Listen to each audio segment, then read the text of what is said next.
Hello बच्चों, good morning. कैसे हैं आप सब? आई होप आप ठीक होंगे। तो अपना जो टॉपिक है वो ही चल रहा था लास्ट क्लास के अंदर, प्रॉपर्टीज ऑफ कोलॉइडल सॉल्यूशन। और प्रॉपर्टीज ऑफ कोलॉइडल सॉल्यूशन में हमने डिस्कस कर लिया था ऑप्टिकल प्रॉपर्टी को, और उससे पहले अपन ने डिस्कस कर लिया था काइनेटिक प्रॉपर्टी को। आज नंबर है इलेक्ट्रिकल प्रॉपर्टीज का, यानी कि वैद्युत गुणों का। ठीक है, वैद्युत गुण जिन्हें अपन बोलते हैं।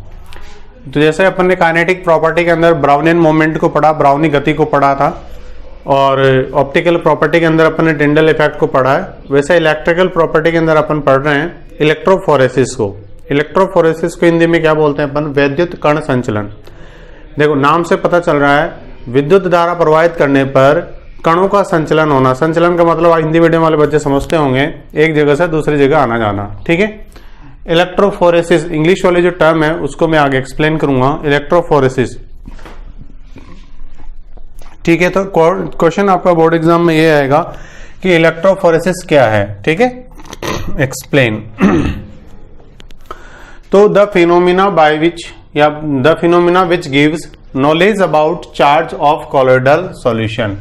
ठीक है, यानी कि कोलॉइडल सॉल्यूशन पर कौन सा चार्ज है ये हमें अगर पता लगाना हो तो अपन किसका सहारा लेते हैं? इलेक्ट्रोफोरेसिस का लेते हैं। ठीक है, तो जनरली अपन क्या कहते हैं कि एक ऐसा phenomena, the phenomena which gives knowledge about charge of colloidal solution, यानी कोलॉइडल सॉल्यूशन के चार्ज के बारे में जो हमें बताता है उसे अपन क्या कहते हैं? इलेक्ट्रोफोरेसिस बोलते हैं। ठीक है, इन जनरल बात ये है। आगे मैं आपको बताने वाला हूं कि एक्चुअल में होता क्या है। हिंदी में अगर अपन बात करें तो एक परिघटना जिसके द्वारा कोलॉइडी विलयन पर आवेश की जानकारी प्राप्त होती है उसे अपन क्या कहते हैं? विद्युत कण संचलन कहते हैं।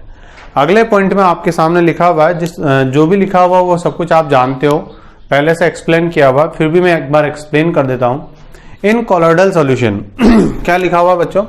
इन colloidal solution all DP particles have same charge so they repair to each other. मैंने जब कोलॉइडल सॉल्यूशन की स्टेबिलिटी बताई थी तभी बता दिया था कि कोलॉइडल सॉल्यूशन स्टेबल कब होंगे? जब उनके ऊपर चार्ज होगा, और चार्ज जितना होगा उतना वो स्टेबल होंगे। बट शर्त क्या है कि चार्ज एक जैसा होना चाहिए। प्लस है तो सभी डीपी के पार्टिकल पे प्लस होगा, माइनस है तो सभी डीपी के पार्टिकल पे माइनस चार्ज होना चाहिए। And dispersed into all part of solution, solution के सभी पार्ट में वो फैले हुए होते हैं। जब दो सेम चार्ज पास पास आते हैं तो एक दूसरे को क्या करते हैं? धक्का लगाते हैं। इस वजह से वो पूरे कोलॉइडल सॉल्यूशन में सारे एक जगह इकट्ठे नहीं होते हैं, वो इधर उधर भागते फिरते हैं, डिस्पर्स्ड यानी बिखरे हुए रहते हैं, और इसी की वजह से कोलॉइडल सॉल्यूशन क्या होता है? स्टेबल भी होता है। ठीक है, सो दे आर स्टेबल। अब बात ये आती है कि कोलॉइडल सॉल्यूशन भरा हुआ किसी पात्र में, if N electrode placed in colloidal solution container, कोई हमने इलेक्ट्रोड लगा दिया। ठीक है, इलेक्ट्रोड को लगा दिया किसमें? कोलॉइडल सॉल्यूशन कंटेनर में, जिसमें कोलॉइडी विलयन भरा हुआ उस पात्र के अंदर। And electricity is passed, then DP particle moves towards electrodes, this is called electrophoresis. तो एक्चुअल में इलेक्ट्रोफोरेसिस होता क्या है? ये तो एक जनरल डेफिनेशन है उसकी। एक्चुअली होता क्या है, देखो, जैसे डायग्राम बना के मैं आपको समझा देता हूं। डायग्राम आपको वीडियो में दिख रहा है क्या? एक बार मैं चेक कर लेता हूं। यस, डायग्राम आपको दिखाई दे रहा है। देखो बच्चों, होता क्या है कि जैसे मान लीजिए ये कोलॉइडल सॉल्यूशन भरा हुआ है।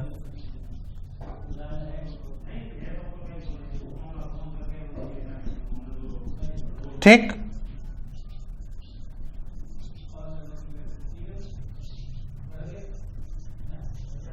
ठीक बेटा।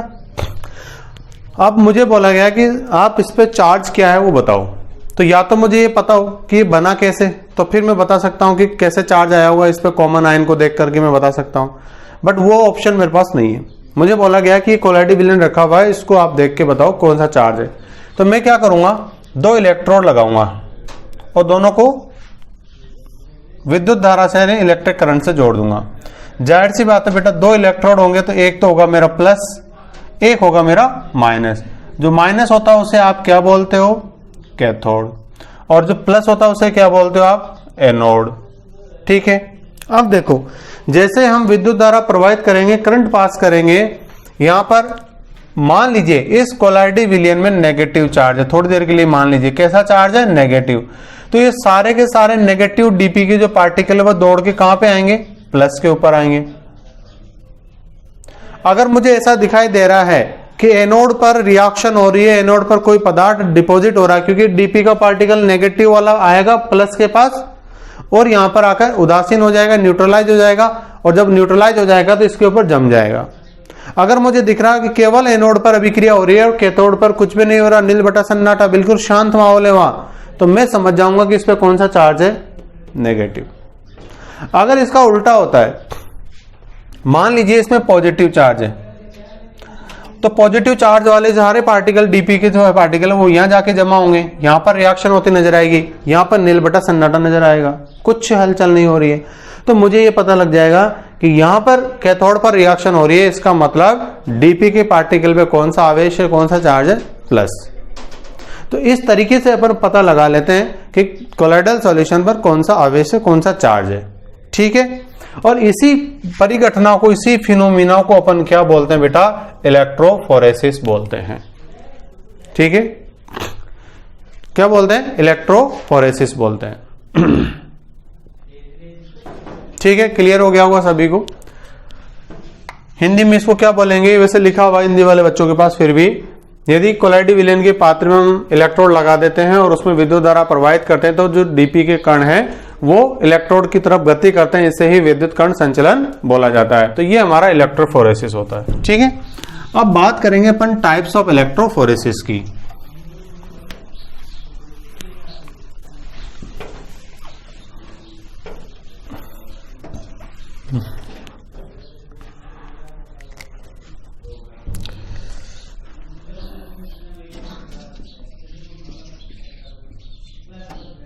Types of electrophoresis.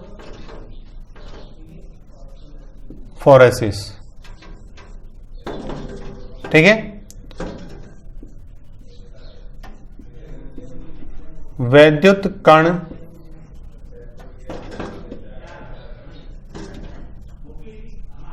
संचलन के प्रकार। ठीक है, जब वैद्युत कण संचलन के प्रकार की बात की जाए तो देखो, चार्ज कितने टाइप का होता है, दो टाइप का होता है, प्लस और माइनस। तो उसी पे बेसिस है ये भी दो टाइप का होता है। कितने टाइप्स का होता है, टू टाइप्स का। ठीक, फर्स्ट क्या है, आपको दिखाई नहीं दे रहा है एरो से जो मैंने बनाया हो, मैं इधर नीचे लिख देता हूं। ठीक है, हेडिंग तो दिखाई दे रहा है ना, मैं चेक कर लेता हूं। ठीक है, देखो ये टू टाइप्स का होता है।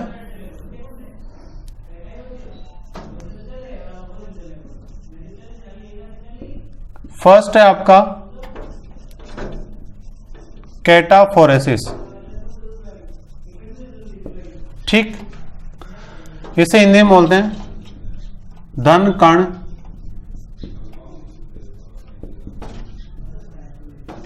संचलन। ठीक, दूसरा है बेटा आपका एनाफोरेसिस।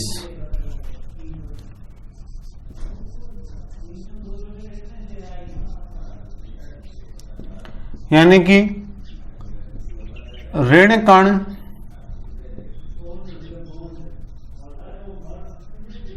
संचलन। ठीक है, तो ये दो टाइप का होता है, धन कण संचलन और ऋण कण संचलन। बोर्ड एग्जाम में जो क्वेश्चन आता है वो डायरेक्ट नाम से भी आ जाता है, या तो ये पूछ लेता है वो एक्सप्लेन द इलेक्ट्रोफोरेसिस, तो उसमें आपको इलेक्ट्रोफोरेसिस की डेफिनेशन बतानी होती है, फिर उसके बाद आपको एक एग्जांपल लेके बताना होता है। ये डायरेक्ट पूछ लेता है कि कैटाफोरेसिस को समझाओ या एनाफोरेसिस को समझाओ। ठीक है, तो अपन पहले बात कर लेते हैं, दोनों लिख लिए। आप पहला हेडिंग आप लगा दीजिए कैटाफोरेसिस यानी धन कण संचलन। ठीक है, इसमें क्या लिखोगे आप, लिखो if DP particles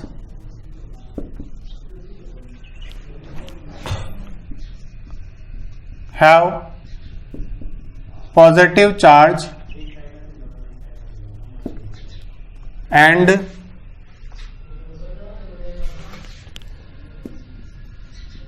they moves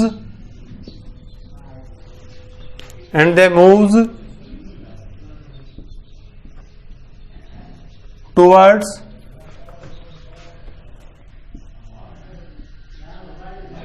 cathode in effect of electric field.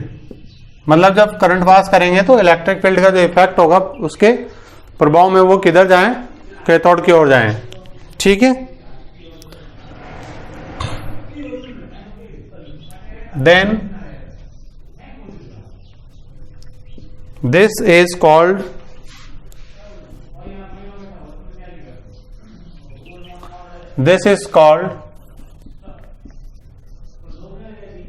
कैटाफोरेसिस। ठीक है बच्चों, अब देखो जैसे एग्जांपल की बात करें अपन इसके, ठीक है, तो फेरिक हाइड्रोक्साइड, इसमें कौन सा चार्ज होता है, पॉजिटिव। एल्यूमिनियम हाइड्रोक्साइड, ठीक है, उसके अलावा क्रोमियम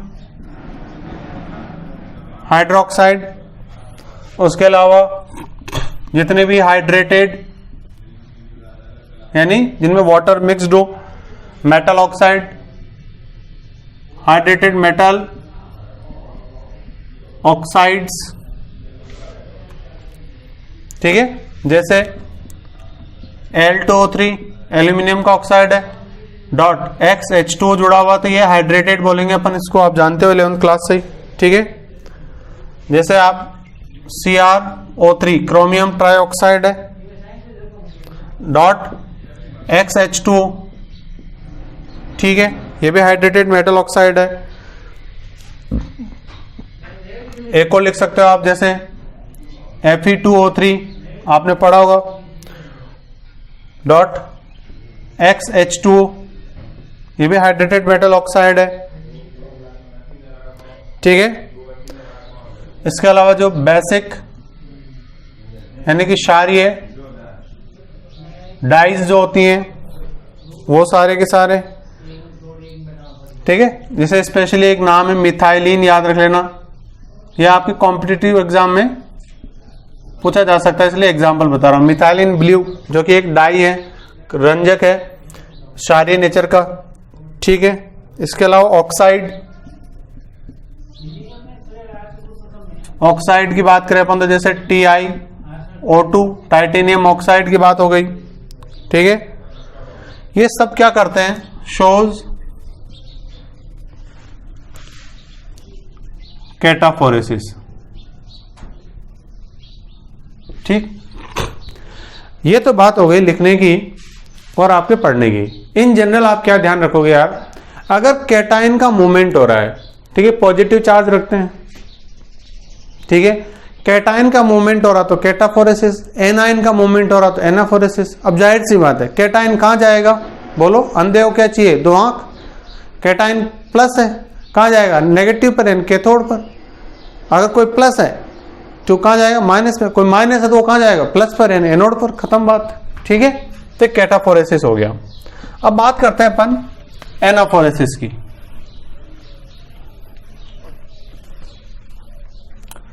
दूसरा टाइप,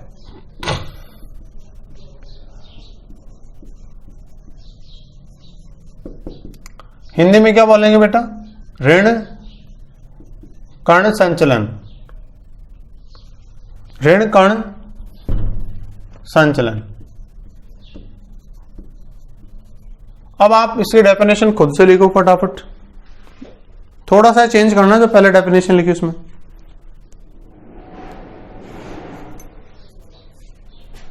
देखो जरा क्या लिखोगे, इफ डीपी पार्टिकल्स हैव, अब पहले लिखा था पॉजिटिव, अब क्या लिख दोगे, नेगेटिव चार्ज। ठीक है, एंड मूव्स टूवर्ड्स, पहले लिखा था कैथोड, आप क्या लिख दोगे? Anode. Towards anode in effect of electric field, then this is called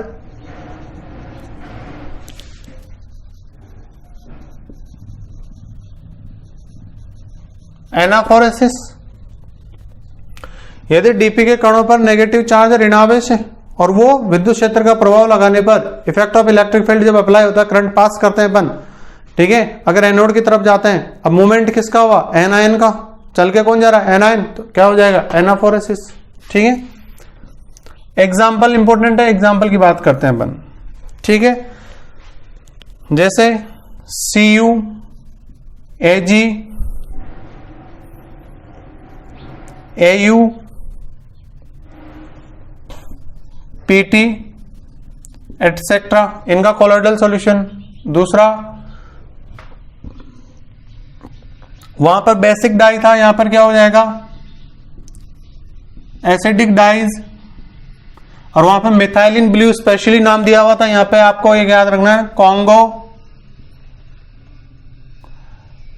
Congo red, ये एक स्पेशली नाम है एसिड डाइज का।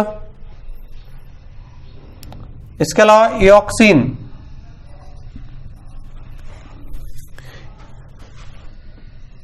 इओसिन, ठीक है, ये भी एक स्पेशल नाम है, याद रख लेना। तीसरा है आपका मेटालिक सल्फाइड। मेटालिक सल्फाइड में कौन कौन से? जैसे arsenic sulphide, antimony sulphide, cadmium sulphide, cobalt sulphide etcetera. ठीक है,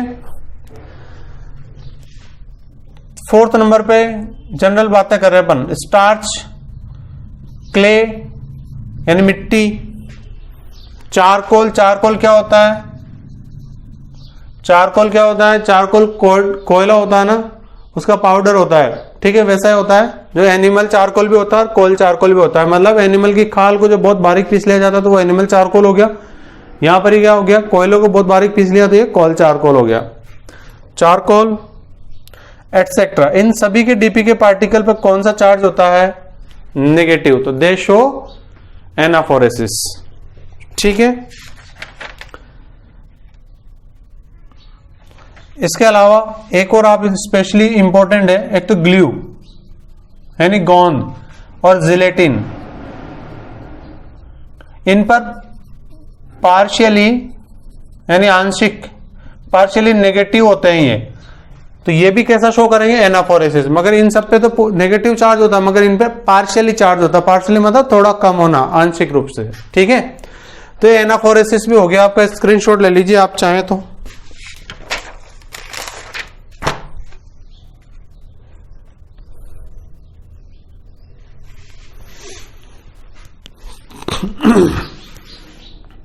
तो कितने टाइप का हो गया? दो टाइप का, कैटाफोरेसिस और एनाफोरेसिस। अब इससे बोर्ड एग्जाम में एक क्वेश्चन आया हुआ है, वो क्वेश्चन मैं आपको शेयर कर रहा हूं। देखो क्वेश्चन कैसे आया था। क्वेश्चन आया था आपका, एक्सप्लेन एनाफोरेसिस with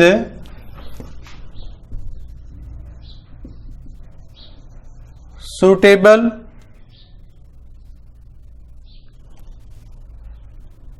डायग्राम।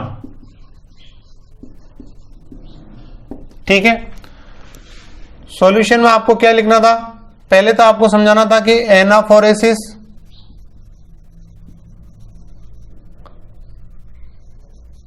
एनाफोरेसिस होता क्या है। अभी अभी लिखा है, आप लिख दोगे।